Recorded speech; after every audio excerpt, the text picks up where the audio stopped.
আইসা নতুন নতুন অনেক জাতের ফল ফুল এবং ধানের অবস্থা দেখলাম, আইসা ভালো লাগলো। আর এভাবে যদি আমাদের দেশের কৃষকরা যদি এগুলিতে মানে উৎসাহিত হয়ে যদি এগুলি চাষ করে, আমার মনে হয় কৃষকরা অনেক উপকৃত হবে।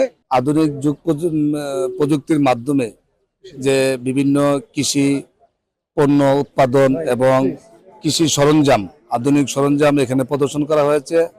আমরা মনে করি যে সরকারের এই উদ্যোগটাকে যদি আমাদের প্রান্তিক পর্যায়ের চাষিরা ফলো করে, তাইলে আমরা কৃষিক্ষেত্রে আরো আমাদের উত্তরোত্তর অগ্রগতি বৃদ্ধি পাবে এবং আমাদের দেশ মানে অনেক সমৃদ্ধ হবে। আসলে এখানে যেহেতু কৃষি প্রযুক্তি মেলা কসবা উপজেলা আওতায় হচ্ছে, এটা সারা বাংলাদেশে প্রচলিত, প্রত্যেক বছরই এটা হয়ে থাকে।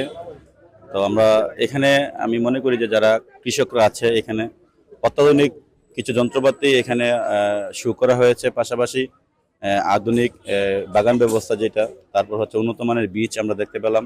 এগুলা যদি ইউজ করে তাহলে আমার মনে হয় কৃষকরা উপকৃত হবে। আর কৃষকরা যদি উপকৃত হয় তাহলে সাধারণ জনগণ থেকে শুরু করে বাংলাদেশের সব মানুষই এটা সুফল ভোগ করতে পারবে। কৃষি মেলা থেকে বর্তমানে যে আধুনিক কৃষি ব্যবস্থা প্রচলিত আসছে, দিন দিন যে ডেভেলপ হচ্ছে, এই কৃষি মেলার থেকে কৃষকরা এই আধুনিক কৃষি সম্পর্কে জানবে এবং একদিকে তারা আধুনিক কৃষি সম্পর্কে জানবে, অন্যদিকে তাদের প্রদর্শনীগুলি মেলার মধ্যে উপস্থাপন করবে।